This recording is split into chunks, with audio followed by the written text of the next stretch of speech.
Did you know the most expensive skin ever sold in video game history sold for $780,000 on CSGO? This skin was called Dragon Lore, and it's an op. Probably everyone watching this video has at least one point in their life bought a skin in a video game. Which means it's no surprise that so many games, just to list a few here on screen, have been able to become free to play or just start out free to play just because of how much skins make in their game.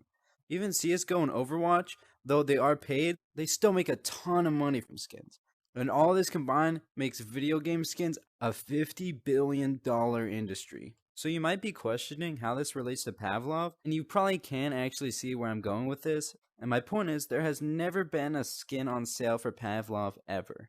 But you may or may not know this, but they still have actually a lot of skins in the game, but they may not be for just the average player. So the first set of skins I want to get into are skins you can actually use right now. And these skins are going to be in community servers such as the PCL server. But basically anyone with a server is able to upload their own skin designs and put it on whatever gun they want. Here's some pictures and videos of some of the most well-known skins that are in Pavlov community servers.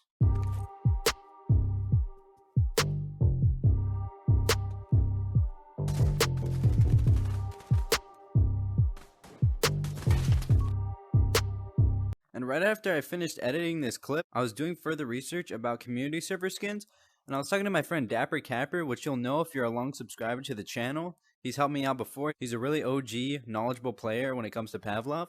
And so basically, he told me about this community server that also had a Discord, and it kept track of all your points in the form of assists, kills, deaths, planting and defusing, all that kind of stuff. And there was actually a shop that you could buy skins in. So this server was running during 2021, and unfortunately one day they just decided to shut it down and they would not be pursuing the project further.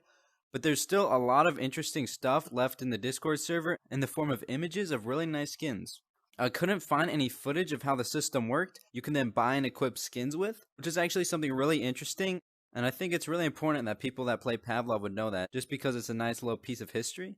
So here are the images of the skins, and this one on the 50 cal is honestly my favorite. I've actually seen this before, and I still think it's used today, but he said in this specific community server, it was slapped on every single 50 cal. And now after finishing up with the community servers, I'm finally able to talk about the first official Pavlov skin on our list, and that's going to be the Black Widow skin on the Luger. Now unfortunately, very little is known about this skin to my knowledge. I did a little bit of research for a different video that I was working on, but I couldn't really find enough information to really make it worthwhile. But right here you can see the patch notes. It says there's a 10% chance to get it on any Luger that you pick up. And actually like a month or two ago, I was searching for like a few hours, maybe 1 or 2 hours, and I absolutely could not find any differences between any of the Lugers I tried, from the shooting range to TTT to World War II matches, and I just could not find anything about this. So yeah, overall kind of a weird skin, and also probably the worst on this list, which is why I started with it, but technically one that you can use. And what I was told is the difference between the regular Luger and the Black Widow one is that the normal handle is going to be reddish, and the Black Widow one is going to be a little bit darker. This next skin you could also technically have, but not realistically. And this skin was made for the Patreon supporters of Pavlov. It's a nice AK skin, and I actually have a really nice video right here, high definition up close, and you could see the names on the AK, and if I had to guess, I'd say it's probably all the Patreon members on there. You could see this tweet right here from Dave Vills himself, and it shows that the skin came out during the summer of 2021. And as you can read here, it shows that Dave feels like it's a great alternative to selling out, and it was a great way to give back to the longtime supporters of the Patreon. The next one is the M4 skin, and you've actually probably seen this before, as it's been spread a little bit in the Discord server and the Reddit. This skin actually was given to devs of Pavlov, and one of the main people I see that people are getting it from is actually Foxtrot, one of the main developers of Pavlov. But according to this Discord message from Foxtrot, it's actually going to become a microtransaction in the future, which is great news to hear for a lot of people, and something we can all definitely look forward to. So next up is actually the QA Tester pistol, which is a Crayola Beretta, which is kind of a really weird choice of a pistol because it's not very good. I don't know why you would put a really cool skin on a gun. But anyways, the point is, it was given to QA testers, which means quality assurance. So it's the final line of employees that test the game and make sure it's ready to be released to the public.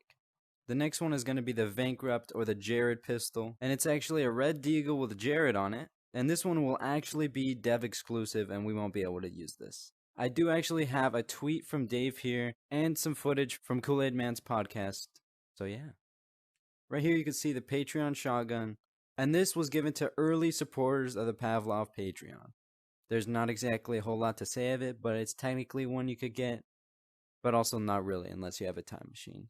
So a huge thank you to Junt, because he actually told me that the 257s and the op are going to be future microtransactions, which means there's going to be a skin shop. So these skins may be the only skins leaked, but I'm kind of guessing they have a lot behind the covers that they might be releasing. And if we hop into the second part of the message, you could see that they're not going to be adding any loot crates like CSGO, just because they don't want any scammers, as it's something they just kind of don't want to deal with, and they'll just have a normal shop. So yeah, overall these 3 guns are pretty cool, but for some reason not a ton of information or documentation about them. And last but not least, I was actually supposed to upload this video about a week ago, but I kind of put it off because I'm developing my own game called Stiletto VR. If you want to learn more about it, I have the Discord link in the description. And also I'm going to be working on my first devlogs, so expect that to be posted pretty soon. Other than that, if you're watching this in the future, I'll probably already have it. And yeah, subscribe if you enjoyed. See ya.